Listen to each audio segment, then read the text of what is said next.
va? Hola, ¿cómo les va? Se me escapó la silla, perdóneme. Ahí está. Acá hacía referencia usted que salía en punta de pie. ¿No? Bueno, lo vieron salir sigilosamente de la Casa de Gobierno, salí cansado. entre brumas. Salí cansado. Cansado salió. Y hoy fue un día... Hoy tuve una felpeada importante. A ver, ¿qué hubo de...? Perdón, sí. Ya le tiro así. Sí. ¿Qué hubo del decreto de necesidad de urgencia? No hay decreto de necesidad de urgencia. ¿Pero hubo algo o no hubo nada? A ver, en nuestro criterio, hoy hubo una violencia institucional inusitada, no de las manifestaciones lógicas, características que se dan en proyectos controvertidos en la calle, sino que a manera de una patota salvaje, conducida por experimentados dirigentes políticos del Frente para la Victoria, irrumpieron adentro del recinto. Cuando llegamos al quórum que está verificado, bueno, están ya pasaban todas las películas, estaban todos los periodistas. Hay denuncias de diputado Trucho, ¿eh? Ahora vamos a hablar de eso, 129 y 130. Entonces, nosotros sabíamos que la ley iba a salir, íbamos a estar alrededor de 125 votos, ellos iban a estar en unos 110 más o menos, todos tenemos oficio en esto, sabemos. Pero la verdad que me sorprendió, dirigente que yo conozco, en la forma de Leopoldo Moró? De todos tipos, ¿no? Hay cosas que... Agustín Rossi, ¿de quién? Porque son los que estaban ahí frente ¿Qué a nos sorprendió? Porque dice, me sorprendió. Me sorprendió la forma virulenta cómo lo atacaron, cómo lo atacaron al presidente de la Cámara, cómo lo insultaron, le arrancaron el micrófono. La idea era romper. El triunfo y el aplauso fue el resultado de que no se sesione rompiendo adentro. Ese fue el resultado. Un clima de caos. Sorprendentemente, dirigente experimentado como Rossi, por ejemplo, que yo he sido diputado con él, que hemos aguantado sesiones 1 hora y media para poder empezar porque Cristina estaba preocupada en la peluquería, hasta que juntaban el número cuando era mayoría absoluta, empezaron a hostigar de una manera que solamente es explicable con alguien que esté atravesando un muy mal momento, no político, sino o psicológico, o el resultado de una situación que lo está poniendo al margen de la sociedad. Los diputados que han hablado de diputados Trucho, sí. van a ir a responder a la justicia. Se ha dado publicidad. Felipe Solá dijo eso. Bueno, será uno, pobre Felipe. Se ha dado a publicidad la lista entera. Colegas de ustedes de un periódico, un matutino muy importante del país. No puede citar, no hay ningún problema. Bueno, de La Nación. Sí. Hicieron un trabajo de chequeo sobre la cara, los rostros, está la película de los 129 y 130 diputados, están ubicados con los nombres, y le quiero agradecer enormemente la honestidad intelectual que han tenido porque lo han publicado. Entonces uno puede enojarse, decir cosas. Hay una edad que no puede decir cualquier cosa, porque en ese caso, si yo fuera el que hago eso, le pido a mi familia que no me deje salir de mi casa. Corre el grave riesgo no de hacer el ridículo, sino realmente perder el prestigio que acumuló como persona, como dirigente político. Pero eso es una anécdota. De cualquier forma, no se iba a sesionar, el propósito se convertía y nosotros no íbamos a generar más violencia. Por eso tomamos una decisión con el presidente de la Cámara. Está bien, usted con Carrió, con Nicolás Massot, con Monzó, aconsejaron hablando con Monzó, dijeron, bueno, suspendamos esta sesión porque... No se puede ser. Era una sesión que iba a tener 20 horas. Si el mecanismo le funcionó a los que quisieron romper la sesión y ven que funciona, ¿lo van a intentar de vuelta? No tenemos ningún problema, pero vamos a elegir el camino del Parlamento porque acá hay dos cosas. Primero vamos a lo principal y no lo accesorio de los violentos. Lo principal. Acá hay un enorme pacto fiscal. Fue anunciado como un acuerdo histórico. Yo estuve en ese programa con ustedes y ustedes y yo coincidimos que no había que exagerar como histórico. Me acuerdo. Que lo firmaron 23 gobernadores, que implicaba una serie de reformas fiscales y tributarias, que responsabilidad fiscal de las provincias, los gobernadores, algunos se les hinchaba el pecho explicando lo que había significado a la democracia lograr esto, y obviamente cuando uno hace un acuerdo tiene que cumplirlo, en alguna medida. Después uno puede discutir, estoy de acuerdo o no estoy de acuerdo. Y una de las claves que estaba en ese acuerdo fiscal, obviamente que se actúa de buena fe. Si yo hubiera hecho le hubiera metido adentro del acuerdo fiscal el tema previsional. Porque dejarlo afuera, en manos no de todos, de algunos, es como viajar con alguien, bajarte al baño, volver y no tener más el auto. Entonces, eso para mí ya era un riesgo. Yo presumía que algo iba a pasar. Pero no porque esté bien, porque estamos con un nivel de irresponsabilidad. Acá se venció el pacto fiscal del 93, el país está con un problema de déficit, los ortodoxos dicen de que somos por demás blandos, y en el medio de eso, también con el sistema previsional, donde obviamente el cálculo que se vino aplicando desde la época de Cristina es un cálculo mentiroso que obviamente se trabaja sobre recaudación y sobre salario, con lo cual el déficit nunca se va a salir. Ahora, Negri, no existe antecedente de ese tipo. Negri, entonces venía una ley a modificar un cálculo como se hace en todas partes del mundo. Perdónenme, termino con esto, ¿no? Un segundo. Claro que sí. Y resulta que arrancaron con un clima de mentira, de virulencia, y obviamente sobre un problema que hay, que es esa transición del empalme hacia el nuevo cálculo, que yo no lo subestimo, ninguno de nosotros, pero que la ley no debía ser modificada, y eso era parte del acuerdo con la mayoría de los gobernadores, porque no iba a poder volver al Senado, porque en el Senado no se iba a modificar, pero nosotros veníamos planteando que por afuera había que buscar una compensación, el gobierno, que la podía hacer por decreto y que lo va a hacer, estoy en condiciones de decírselo. Por decreto una compensación. Una compensación. A los jubilados que van a perder plata en este primer trimestre o en el segundo también. Exactamente. Estoy hablando del empalme, no primero. Sobre los cálculos de una inflación proyectada o no. Pero que obviamente si la inflación es menor, obviamente será mejor para el gobierno, ¿no es cierto? Y para el sistema. Pero estamos con un problema también en el sistema previsional que se arrastra de mucho tiempo. Entonces, no es que uno quiera discutir el pasado, pero acá no hace mucho en esta Argentina hubo 2 jueces laborales que le pidieron juicio político en el Consejo de la Magistratura porque hacían lugar a los amparos y los jubilados. Acá se creó una Cámara Nacional de Casación en el 2006, yo no vi ninguna manifestación, que era un embudo, le ponían arriba de los juzgados otra cámara para que se sigan apilando los juicios.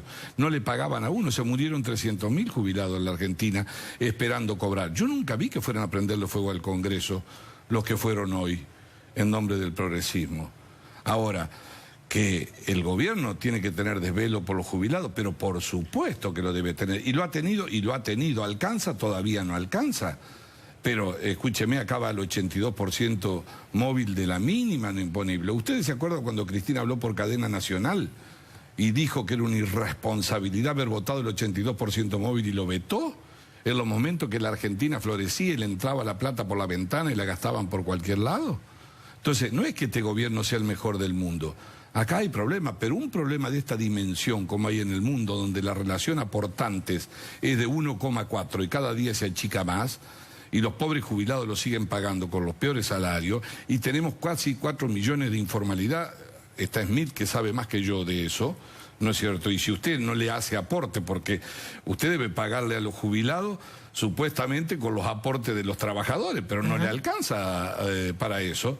Venimos con un déficit tremendo, y así quedó el déficit del ANSES.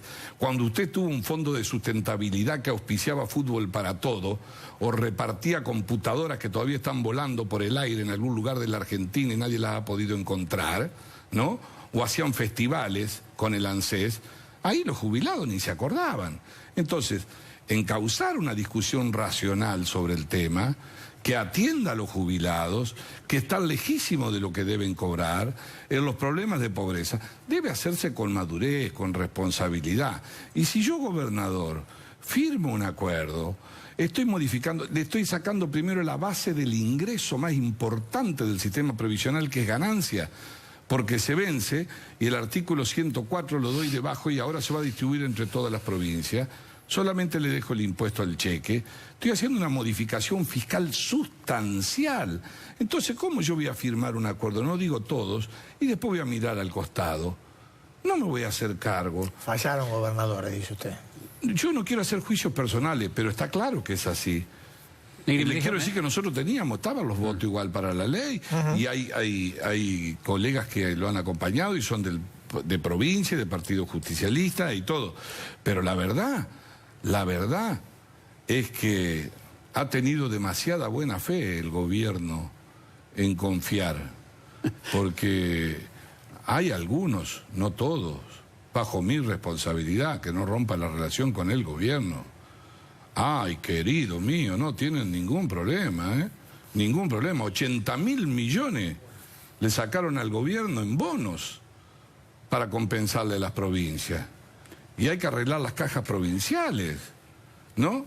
Si ahora te hablan por teléfono y te dicen, yo lo que pasa es que no tengo nada que ver con el diputado. Ahora, para colocarlo en la lista, sí tienen mucho que ver. Negri, aquí estamos hablando de que ustedes hablaron con el corazón y le contestaron con el bolsillo. Ya conocemos esa historia. Como yo conozco la historia, yo quiero cuidar el bolsillo de los jubilados y hace 48 horas que yo no trabajaba con el corazón, trabajaba con la cabeza. Vuelvo a hacer una cosa que usted dijo, a ver si no entendí mal. Usted dice que el gobierno ya tiene decidido por decreto dar una compensación que tape el bache entre un sistema y otro. Quiero ser preciso, porque debo ser responsable.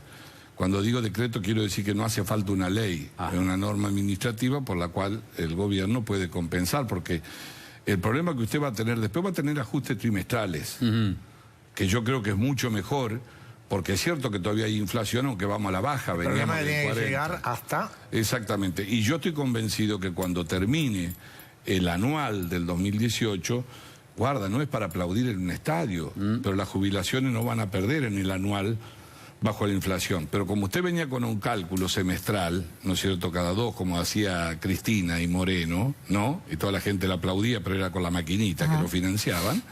Entonces usted cuando llega a diciembre, dice, bueno, me va a dar en marzo el 5,7 y estamos calculando que hay como un 13, 14, no sé, bueno, ahí 6, 7 puntos.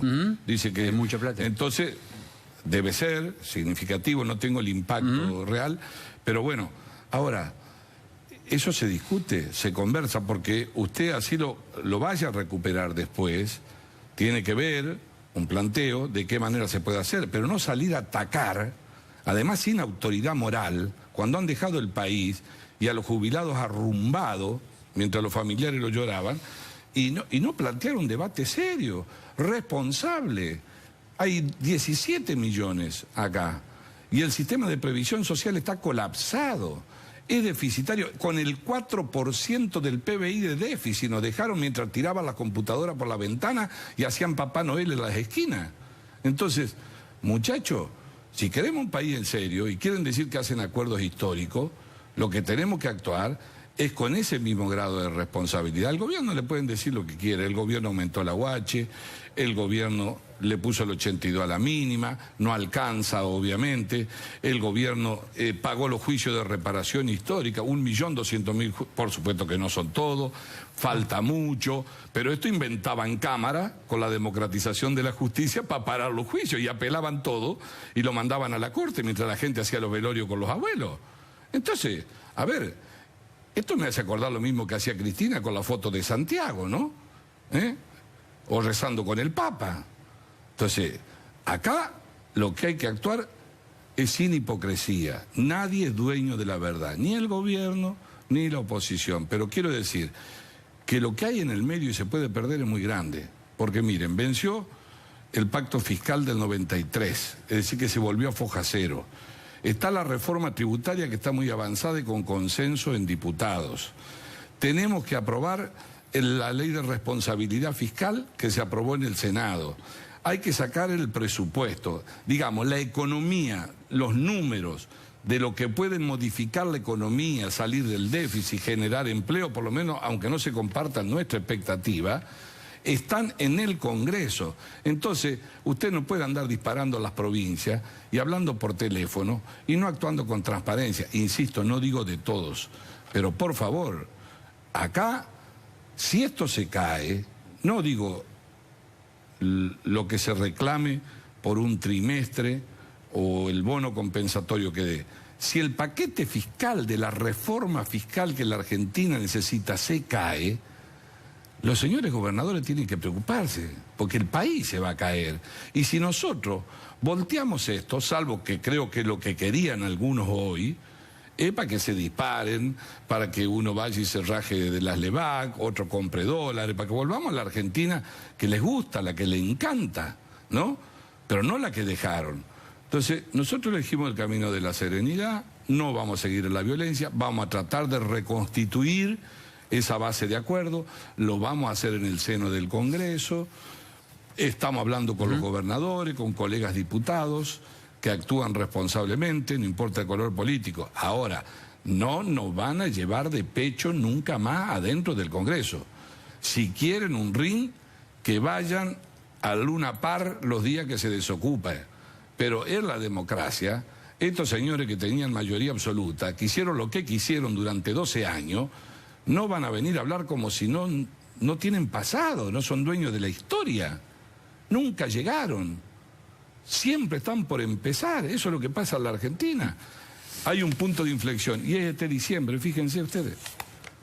Estamos frente a fecha, por eso queremos ser muy cuidadosos nosotros. Los diciembre siempre traen malas noticias. Después lloramos el 24 con la familia, pero nos traen malas noticias para la sociedad argentina. Nosotros vamos a hacer un esfuerzo para evitarlas. Estamos comprometidos y creo que es probable. No firmo nada porque es una Argentina impredecible, pero si hay responsabilidad mañana, creo que la violencia se vio, creo que los que tienen diferencia, que yo respeto enormemente, no hace falta mentir ni inventar diputados truchos, lo que deben tener en memoria de los que vieron antes, sentado con fotos, cuando entregaban las empresas del Estado, ¿no? No tienen necesidad de hacer eso, porque pierden el valor como dirigente político, se devalúan, merecen el respeto, pueden tener todas las diferencias. Nosotros no inventamos diputados truchos. Es más, no sé en el lugar nuestro qué hubieran hecho ellos. A lo mejor votaban la ley en menos de un minuto, te apagaban la luz, se cargaban los muebles y se iban. Eso lo hicieron muchas veces, nosotros no. Negri, muchas gracias. Gracias, es muy amable. Venimos en menos de 2 minutos, hay muchísimo código más todavía.